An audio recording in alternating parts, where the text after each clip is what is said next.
দীঘায় জগন্নাথ মন্দির ও সংলগ্ন প্রকল্প এলাকার কাজ কেমন চলছে তা খতিয়ে দেখতে সদ্য দীঘা সফরে গিয়েছিলেন মুখ্যমন্ত্রী মমতা বন্দ্যোপাধ্যায়। যা নিয়ে পরে উত্তাল হয় রাজ্য রাজনীতি। কোন সরকার জনগণের টাকায় এভাবে কোনো ধর্মীয় স্থান নির্মাণ করতে পারে কিনা তা নিয়ে প্রশ্ন তোলেন রাজ্যের বিরোধী দলনেতা শুভেন্দু অধিকারী। যা নিয়ে বিস্তর জলঘোলাও হয়। এই প্রেক্ষাপটে দাঁড়িয়েই এবার দীঘাতেই মসজিদ নির্মাণের দাবি উঠতে শুরু করেছে বলে শোনা যাচ্ছে। জগন্নাথ মন্দিরের কাজ দেখতে সংক্ষিপ্ত সফরে দীঘায় এসেছিলেন মুখ্যমন্ত্রী। বৃহস্পতিবার দুপুরে ফিরে গিয়েছেন তিনি। জানা যাচ্ছে মঙ্গলবার সন্ধ্যায় ওল্ড দীঘা বিশ্ব বাংলা পার্কের কাছে জমায়েত করেছিলেন হাজারখানেক সংখ্যালঘু সম্প্রদায়ের মানুষ। এরা বেশিরভাগই রামনগর ১ নম্বর ব্লকের দেউলিহাট এলাকার বাসিন্দা। মসজিদ নির্মাণের জন্য জমির দাবিতে মুখ্যমন্ত্রীর সঙ্গে দেখা করতে চেয়েছিলেন তাদের প্রতিনিধিরা, তবে আগাম অনুমতি না থাকায় ফিরে যেতে হয় তাদের। নিউ দীঘায় জগন্নাথ মন্দিরের ২ কিলোমিটারের মধ্যেই চড়ুইভাতি কমপ্লেক্সের কাছে সৈকতের গা ঘেঁষে মসজিদ তৈরির প্রস্তাব রয়েছে।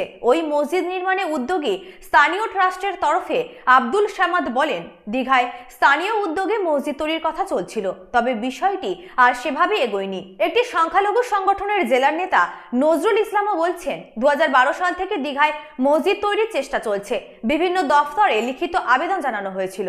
তারই প্রেক্ষিতে মুখ্যমন্ত্রীর সঙ্গে দেখা করতে গিয়েছিল লোকজন। সূত্রের দাবি, এর আগে জেলা সফরে মুখ্যমন্ত্রী যখন এসেছিলেন তাকে মসজিদ তৈরির বিষয়টি জানানো হয়েছিল।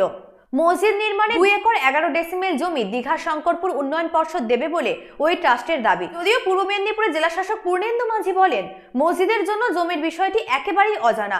বিষয়টি খতিয়ে দেখার আশ্বাস দিয়েছেন পর্ষদের নবনিযুক্ত এক্সিকিউটিভ অফিসার অপূর্ব কুমার বিশ্বাসও। যদিও জগন্নাথ মন্দিরের ক্ষেত্রেই প্রশ্ন উঠেছে, সরকার কি আদৌ নির্দিষ্ট কোনো ধর্মস্থান তৈরি করতে পারে? প্রশাসনের যুক্তি, শুধু মন্দির নয়, এখানে জগন্নাথ ধাম ও সংস্কৃতি চর্চা কেন্দ্র গড়ে তোলা হচ্ছে। তবে মন্দির তৈরি হতেই অন্যান্য সম্প্রদায়ের ধর্মস্থান তৈরির দাবিও জোরালো হচ্ছে। সূত্রের দাবি, বিজেপি প্রভাবিত একটি ব্যবসায়ী সংগঠনের তরফে দীঘায় রাম মন্দির এবং খ্রিস্টানদের তরফে একটি গির্জা তৈরির জন্য ডিএসডিএতে লিখিত আবেদন জমা পড়েছে।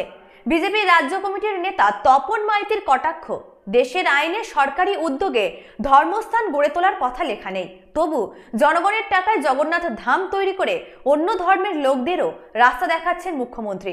মসজিদের বিষয়টি জানা নেই দাবি করে স্থানীয় তৃণমূল বিধায়ক অখিল গিরির মন্তব্য, মুখ্যমন্ত্রী মমতা বন্দ্যোপাধ্যায় ধর্মনিরপেক্ষতার আদর্শ নিয়ে চলেন, ভাগাভাগির রাজনীতি বিজেপি করে।